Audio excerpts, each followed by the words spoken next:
제 성경책으로 신약 207페이지에 있습니다. 사도행전 11장 19절부터 26절까지 한 절씩 교독하도록 하겠습니다. 그때 스데반의 일로 일어난 환란으로 말미암아 흩어진 자들이 베니게와 구브로와 안디옥까지 이르러 유대인에게만 말씀을 전하는데, 그 중에 구브로와 구레네 몇 사람이 안디옥에 이르러 헬라인에게도 말하여 주 예수를 전파하니, 주의 손이 그들과 함께 하심에 수많은 사람들이 믿고 주께 돌아오더라. 예루살렘 교회가 이 사람들의 소문을 듣고 바나바를 안디옥까지 보내니, 그가 이르러 하나님의 은혜를 보고 기뻐하여 모든 사람에게 굳건한 마음으로 주와 함께 머물러 있으라 권하니, 바나바는 착한 사람이요 성령과 믿음이 충만한 사람이라. 이에 큰 무리가 주께 더하여 지더라. 바나바가 사울을 찾으러 다소에 가서 만남에 안디옥에 데리고 와서 둘이 교회에 1년간 모여 있어 큰 무리를 가르쳤고, 제자들이 안디옥에서 일컬음을 받게 되었더라. 아멘. 탈봇 신학교의 교수였던 닐 앤더슨 박사가 쓴 책 중에 내가 누구인지 이제 알았습니다 라는 책이 있습니다. 이 책에서 앤더슨 박사는 당신은 누구입니까? 라고 질문을 합니다. 단순한 우리의 이름을 묻는 그러한 질문이 아닙니다. 그리스도인으로서 그리스도인다운 성숙한 신앙과 삶의 변화로 인한 인생의 진정한 가치를 묻는 아주 중요한 질문입니다. 여러분, 내가 누구인지를 아는 것이 신앙생활에 있어서 아주 기본적인 중요한 질문이라는 것입니다. 제가 성도 여러분들에게 질문하겠습니다. 성도님들은 누구십니까? 아니, 우리는 누구입니까? 우리는 그리스도인입니다. 그렇다면 그리스도인이 도대체 무엇일까요? 오늘 이 본문은 성도 여러분들이 너무나도 잘 아시는 그러한 본문입니다. 안디옥 교회에 대한 설립 과정과 이 교회의 아름다운 헌신, 그리고 결국에는 처음으로 그리스도인이라 일컬음을 받게 된 사연들을 소개하는 그러한 구절입니다. 또한 안디옥 교인들은 처음 그리스도인이라고 불렸기에 그리스도인의 모범이라고 볼 수 있습니다. 이 본문을 통해서 안디옥 교회는 어떻게 그리스도인이라 불렸고, 저와 여러분은 이것을 통해 그리스도인은 어떻게 살아야 하는지 알아보고 실천하는 귀한 시간이 되기를 원합니다. 여러분, 어떠한 사람이 그리스도인입니까? 환난 당할 수도 있는 사람이 그리스도인입니다. 먼저 19절에 보시면, 그때의 스데반의 일로 일어난 환난으로 말미암아 흩어진 자들이 베니게와 구브로와 안디옥까지 이르러 유대인에게만 말씀을 전하는데 라고 하고 있습니다. 처음에 스데반의 일로 일어난 환난이라고 말을 합니다. 성도님들도 알다시피 초대교회의 7 집사는 한 교회에서 섬기는 것이 아니라 하나하나의 공동체를 형성하여 그 공동체에서 사역하고 있었음을 스데반의 설교를 통해 알 수 있습니다. 그런데 스데반의 설교를 들은 유대주의자들이 스데반을 돌로 쳐서 죽이게 됩니다. 스데반의 순교로 인해 스데반 공동체는 다 흩어지게 됩니다. 그리고 유대교회의 핍박을 피해 안디옥까지 이르게 된 것입니다. 이 안디옥은 예루살렘 북쪽으로 약 480km 정도 떨어진 곳에 위치하고 있습니다. 또한 중요한 상업 중심지이며 로마 제국에서는 세 번째로 큰 도시였습니다. 로마 제국 치하에서 안디옥은 수리아의 수도였지만 이교도들 가운데 성행하던 악한 풍조들과 성적 부도덕을 부추기는 이교적 제의를 위한 예배의 중심지였습니다. 다시 말해서 이곳은 신들의 거처, 즉 신들로 가득한 국제 도시였다라는 것입니다. 그런데 이곳에 안디옥 교회가 세워진 것이고, 이런 환경에서 생겨났지만 자신의 사명을 가지고 더 넓은 세계를 위해 순교의 피를 흘렸던 거룩한 교회였습니다. 이유는 단 하나였습니다. 바로 예수님을 믿었기 때문입니다. 예수님을 믿었더니 환난을 당했고 고향을 떠나서 안디옥까지 이르러 살게 된 것입니다. 그리스도인은 이처럼 환난을 당할 수 있습니다. 아니, 환난 당하는 것이 당연할지도 모릅니다. 세상의 가치와 그리스도인의 가치는 차원이 다르기 때문에 어떻게 환난이 없을 수 있겠습니까? 당연히 문제가 생길 수 있고 환난이 있을 수 있다라는 것입니다. 안디옥 교회의 교인들은 이것을 받아들였습니다. 이 환난을 받아들인 것입니다. 이게 다 예수님 때문이라는 원망도 없었고 남을 탓하지도 않았습니다.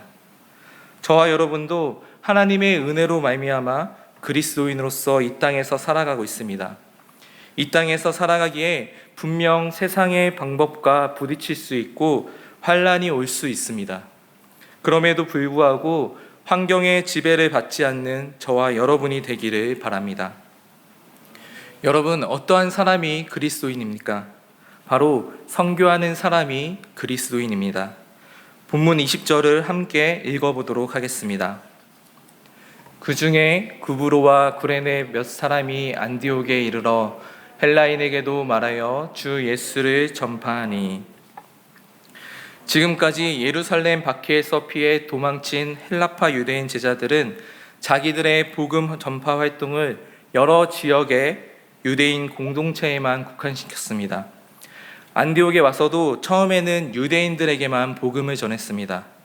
그러나 구브로와 구레네 몇 사람이 드디어 헬라인들에게도 복음을 전하게 됩니다. 물론 이 구절은 번역상의 차이가 있을 수도 있습니다. 헬라인은 헬라말을 쓰는 사람인데 이 말은 헬라인 또는 헬라 말을 하는 유대인으로 번역할 수 있습니다.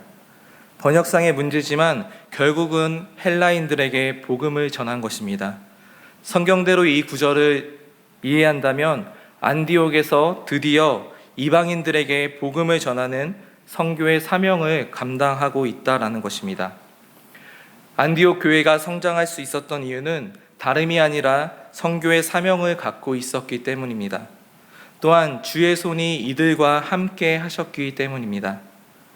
여러분, 그들은 고향에서 핍박을 피해온, 쉽게 말해서 난민들입니다. 그들은 돈을 벌기 위해 큰 도시 안디옥으로 온 사람들도 아니고 잘 살기 위해서 떠나온 사람들도 아니었습니다. 단지 예수 그리스도를 믿기 위해 떠나온, 어쩌면 예수님 때문이라고 원망하며 예수님을 떠날 법한 사람들입니다. 이들은 자신의 삶마저도 힘든 모습임에도 불구하고 오히려 예수 그리스도를 전하고 있습니다. 이러한 안디옥 교회의 모습이 참된 그리스도인의 모습인 줄 믿습니다. 21절입니다. 주의 손이 그들과 함께 하심에 수많은 사람들이 믿고 주께 돌아오더라. 아멘. 여러분, 선교 사역의 목적과 회심 사건에서 가장 중요한 내용은 그들이 믿고 주께로 돌아오는 것입니다. 21절에 보니까 주께 돌아오고 있습니다. 이방인들은 기독교의 메시지를 자신들이 오랫동안 기다려왔던 것처럼 그 복음을 받아들이고 그 복음을 믿고 주 예수님께 충성을 바친 것입니다. 또한 안디옥 교회 성도들의 헌신을 보시고 주의 손이 함께함으로 이 교회가 부흥하고 있는 것입니다. 하나님의 능력이 그들을 도우심으로 안디옥 교회는 크게 성장하고 있습니다. 수많은 사람들이 그 복음을 믿고 돌아온 것입니다. 하나님께서는 전지전능하신 창조주이십니다. 이건 저와 여러분이 다 알고 있는 생각 없이 그냥 버릇처럼 하는 그런 말이 아닙니다. 이 말은 사실이고 진실입니다. 우리도 할 수 있다라는 것입니다. 우리가 그리스도인의 모습으로 예수님을 최우선으로 하고 모든 일의 최고의 가치로 예수님을 생각한다면 우리 새순교회도 제2의 안디옥이 될 수 있다라는 것입니다. 그렇기 때문에 저와 여러분은 예수님을 최고의 가치로 삼으시고 내가 만난 주님을 전해야 한다라는 것입니다. 그러기 위해서는 우리가 먼저 예수님을 만나야 하고 예수님만이 나의 삶의 이유라고 고백하셔야 합니다. 그것이 바로 그리스도인입니다. 여러분, 예수님은 우리의 삶의 현장에서도 함께 하십니다. 교회에서뿐만 아니라 언제나 우리와 함께 하십니다. 그렇기 때문에 저와 여러분은 우리의 삶의 현장인 선교지에서도 그리스도인답게 살아야 한다라는 것입니다. 예수님이 최고의 가치임을 믿으십니까? 돈과 명예, 공부가 아니고 건강이 아니라 예수님입니다. 오직 예수님뿐이라는 것입니다. 지금은 경제적으로 조금 힘드니까 주일날 일하고 영업도 하고 나중에 경제적으로 좋아지고 사업도 잘 되면 그때 열심히 예수님을 믿어야겠다, 이러한 생각은 안디옥 교회에서는 찾아볼 수 없었습니다. 그들은 예수를 위해서 아주 먼 도시로 이주를 했고 예수를 위해 살았으며 예수를 위해 죽었던 것입니다. 안디옥 교회 교인들을 사랑하신 하나님이 나의 하나님이시고 우리의 하나님이십니다. 하나님은 언제나 준비가 다 되셨습니다. 저와 여러분이 준비되어야 한다는 것입니다. 우리가 선교의 사명을 가지고 내가 머무르는 곳이 선교지다라는 생각을 가지고 세상을 향해 전해야 합니다. 세상을 향해 복음을 외칠 수 있는 저와 여러분이 되기를 바랍니다. 여러분, 어떠한 사람이 그리스도인입니까? 위로하고 격려하는 사람이 바로 그리스도인입니다. 안디옥의 새로운 상황이 예루살렘까지 전해졌을 때 예루살렘 교회의 지도자들은 그 상황을 인식했습니다. 그리고 안디옥을 살피기 위해서 바나바를 보냅니다. 바나바는 안디옥의 이방인들에게 복음을 전하기 시작했던 몇몇 사람들처럼 구브로에서 태어난 유대인이었습니다. 이 바나바는 모 교회의 대표자로 안디옥에 파견이 된 것입니다. 바나바가 안디옥에 도착했을 때 유대인들과 헬라인들이 예수님을 믿게 된 회심 사건과 새신자들의 삶 속에서 보이는 하나님의 은혜가 하나님이 능력을 행하신 결과라는 사실을 인식하고 있었습니다. 예루살렘에서부터 알고 있었던 자기와 같은 유대인인 구브로와 구레네 출신자들의 선교 사역을 하나님이 복되게 해주신 사실에 기쁨이 충만해졌고 안디옥의 이방인들에게 자신이 할 수 있는 모든 격려를 다했습니다. 바나바는 새신자들에게 굳건한 믿음으로 주와 함께 머물러 있으라고 하고 있습니다. 굳건한 믿음으로 번역된 헬라어 표현은 십자가에서 죽으시고 부활하시고 영광받으신 예수님을 이스라엘의 메시아이자 세상의 구주로 믿겠다는 결단과 자신의 삶과 행동의 근본 변화를 위해 성령을 의존하는 것으로 묘사할 수 있습니다. 바나바는 그들에게 계속해서 주님께 충성을 다하라고 촉구합니다. 그리고 그토록 훌륭한 인격과 믿음이 있는 사람, 성령이 충만한 사람의 존재로 인해서 선교사들과 회심자들은 필요한 자극을 받아 전도를 더욱더 힘있게 해나갈 수 있었습니다. 이처럼 저와 여러분들도 먼저 하나님의 은혜를 경험한 자들로서 주변을 돌아보며 격려할 수 있는 저와 여러분이 되기를 바랍니다. 마지막으로 그리스도인은 용서하는 사람입니다. 안디옥은 스데반의 일로 일어난 환란을 피해서 생겨난 교회라고 앞에서 살펴보았습니다. 스데반의 일을 여기서 다시 한번 살펴보기를 원합니다. 스데반은 사도행전 7장에서 죽습니다. 사도행전 7장 59절에서 60절을 다 같이 읽어보겠습니다. 그들이 돌로 스데반을 치니 스데반이 부르짖어 이르되 주 예수여 내 영혼을 받으시옵소서 하고 무릎을 꿇고 크게 불러 이르되 주여 이 죄를 그들에게 돌리지 마옵소서, 이 말을 하고 자니라. 아멘. 여기까지는 모두가 다 아는 사실입니다. 그리고 58절과 8장 1절을 함께 읽어보도록 하겠습니다. 성 밖으로 내치고 돌로 칠세 증인들이 옷을 벗어 사울이라 하는 청년의 발 앞에 두니라. 사울은 그가 죽임당함을 마땅히 여기더라. 그날에 예루살렘에 있는 교회에 큰 박해가 있어 사도 외에는 다 유대와 사마리아 모든 땅으로 흩어지니라. 아멘. 사울이 누구입니까? 여기를 살펴보면 사울이라는 청년은 스데반의 죽음과 밀접한 관련이 있습니다. 여러분들이 보시기에도 그러실 것입니다. 사울은 바로 우리가 잘 알고 있는 바울입니다. 그렇다면 오늘 본문을 다시 한번 보는데 11장 25절과 26절을 다 같이 한번 읽어보도록 하겠습니다.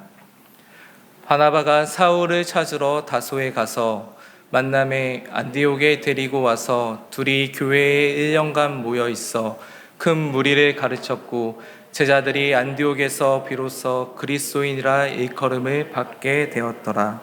아멘. 여기에 누가 나오고 있습니까? 바로 사울이 나오고 있습니다. 스데반 공동체가 흩어지게 된 이유는 스데반의 죽음이었습니다. 그리고 그 죽음에 가장 밀접한 관련을 가지고 있는 사람이 바로 사울입니다. 그런데 그 사울이 바나바와 함께 안디옥 교회에서 가르치고 그 제자들이 그리스도인이라 일컬음을 받게 됩니다. 성도님들은 어떠한 생각이 드십니까? 제 생각에는 매우 멋진 그런 장면인 것 같습니다. 우리가 안디옥 교회의 입장으로 본다면 아니 그들도 그랬을 것입니다. 철저히 원수이며 죽여도 시원찮을 사람이 바로 사울이었습니다. 그가 어떻게 보면 담임 목사님을 죽인 것이고 그 때문에 핍박받아서 좋은 고향을 뒤로하고 타향살이를 하고 있는 것입니다. 또한 안정된 직장 다 그만두고 하루 벌어 하루 살아가는데 그가 원수가 아니고 무엇이겠습니까? 저 같으면 그러한 상황을 받아들이지 못할 것입니다. 그런데 이 안디옥 교인들은 어떻게 하고 있습니까? 아무 말 없이 1년간 사울에게 말씀을 배우고 그의 제자가 됩니다. 성경에는 나와 있지 않지만 이 1년이 얼마나 힘들었을까요? 그들도 난상 토론을 하고 투표도 하며 반대도 하고 아마 그랬을 것입니다. 우리도 알다시피 이 사울은 원수입니다. 용서가 되지 않는 그러한 사람입니다. 그런데 안디옥 교회 교인들은 대단한 장면들을 보여줍니다. 원수 사울을 용서합니다. 용서하는 것뿐만 아니라 자신들의 교회의 사역자로 위임하고 그의 말에 순종하는 것을 보여줍니다.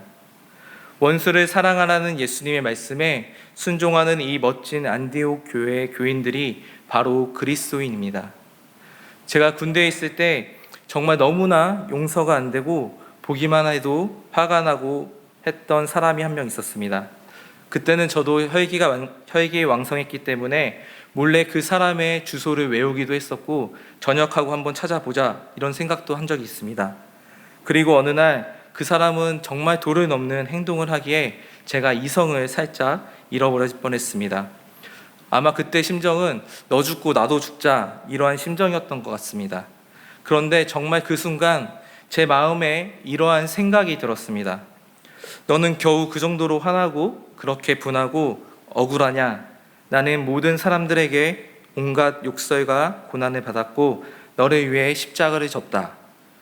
침뱉음을 당하고 저주와 욕설, 살을 찢는 채찍으로 맞으시면서 아무런 자존심도 혈기도 변명도 없이 묵묵히 우리의 십자가를 지시고 골고다 길을 오르셨던 우리 예수님의 모습이 제 마음속에 다가왔습니다.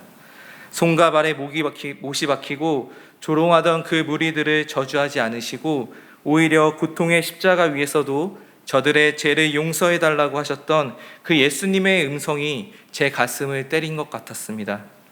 그 정도 욕먹고 그 정도 맞고 괴롭힘 당했던 것이 어떻게 고난이냐고 분해하고 너 죽고 나도 죽자라는 마음을 갖게 된 것일까요? 여러분, 예수님이 저와 여러분에게 보여주신 사랑은 예수님의 온갖 고통과 핍박도 당하시면서 그들을 향해 저주가 아닌 용서를 구하셨던 것을 잊지 않기를 바랍니다. 말씀을 정리하기를 원합니다. 저와 여러분은 누구입니까? 그리스도인입니다. 그리스도인은 환난을 당할 수도 있습니다. 당연히 당하게 될 것입니다.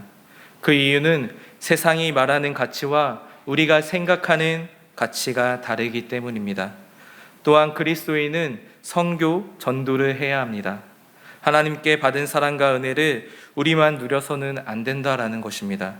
그리고 우리가 하나님의 은혜를 빚진 자로서 주변을 돌아보고 격려와 위로를 해줄 수 있어야 한다는 것입니다. 또한 저와 여러분은 그 누구도 용서할 수 있는 굳건한 믿음을 지켜야 한다는 것입니다. 우리가 말로는 그리스도인이라고 말하면서 행동은 아닌 겉모양만 그리스도인 건 아닌지 생각해 보기를 원합니다. 예수님이 당하신 고난이 누구 때문입니까? 누구를 위해서였습니까? 나의 죄 때문이고 그 죄를 용서하시기 위해 고난당하셨습니다. 믿으십니까? 하나님이 우리를 너무 사랑하심으로 독생자를 주셔서 하나님의 형상으로 회복시킨 그 사랑에 감동하여 우리도 안디옥 교회처럼 예수님의 진정한 제자가 되고 진정한 그리스도인이 되기를 바랍니다.